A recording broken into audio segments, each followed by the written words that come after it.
Hello there. So here is the situation. The foreign minister of Iran, Hussein Amir Abdullah,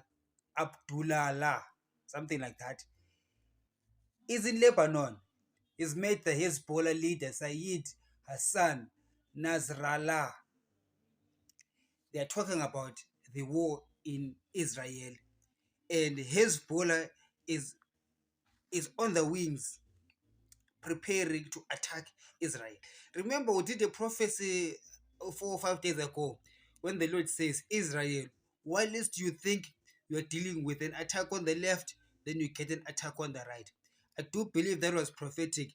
Hezbollah is preparing to attack northern Israel, whilst at the same time Israel is fighting a war on the south.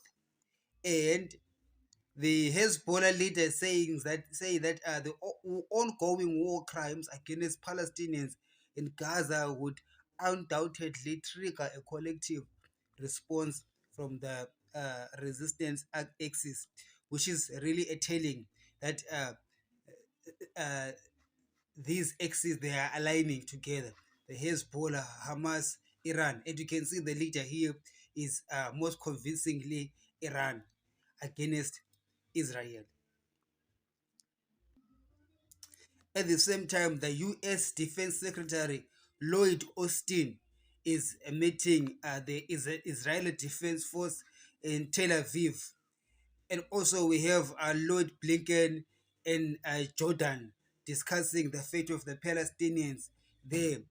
So you see these people, they are running around this war.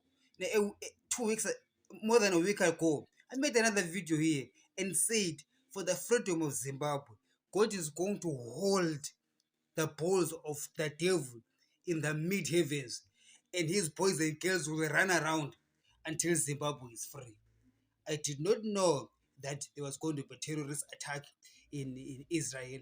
I did not know that Benjamin Netanyahu is going to pick was going to attack the Gaza Strip. I did not know that there will be people running around. As I said last week, that the boys and girls are going to be running around. Here they are, from the Americans to the Israelites to the Iranians. Everyone is running around this war, and I am telling you that within this war, out of this war, Zimbabwe will be free. And you're asking yourself, how will Zimbabwe be free out of this war? Because now, this is not just a war against Israel, but it's a war against Jewish people, including the Jewish people in Southern Africa, more specifically in Cape Town. And their ally, the ally of Iran in the Southern African region, is Idi Mnangagwa, the Zimbabwean president. And he's going to be instrumental in aiding the Russian-Iran axis to fight the children of Israel around the world, including South Africa, using Zimbabwe. In that case, if Lloyd Austin is serious about supporting Israel, now the United States and the United Kingdom need to humble themselves and stop supporting the Idi Mnangagwa regime in Harare and make sure that Zimbabwe is protected, is free from this emerging threat of the Iranians. We saw the Iranian leader coming to Harare a few months ago, and Russia has been sending some helicopters to Idi Mnangagwa. They are owning gold mines in Zimbabwe. And you see these deepening political military ties with Harare. They are a huge threat to the Jewish community in Southern Africa. So, as I said before, you don't just fight the war in the Gaza Strip, but you fight the war all over the world.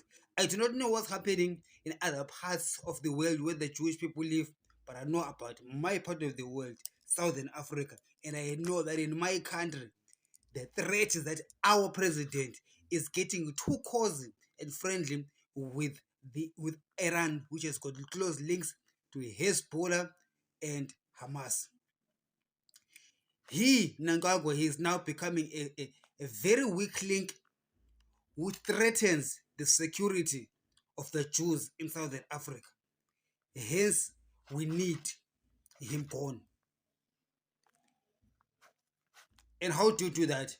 Well, ask the US Defense Secretary Lloyd Austin. I'm sure between him and the FBI director and the CIA director, they know exactly what I'm talking about and they know what to do. Holy God, Zimbabwe will be free.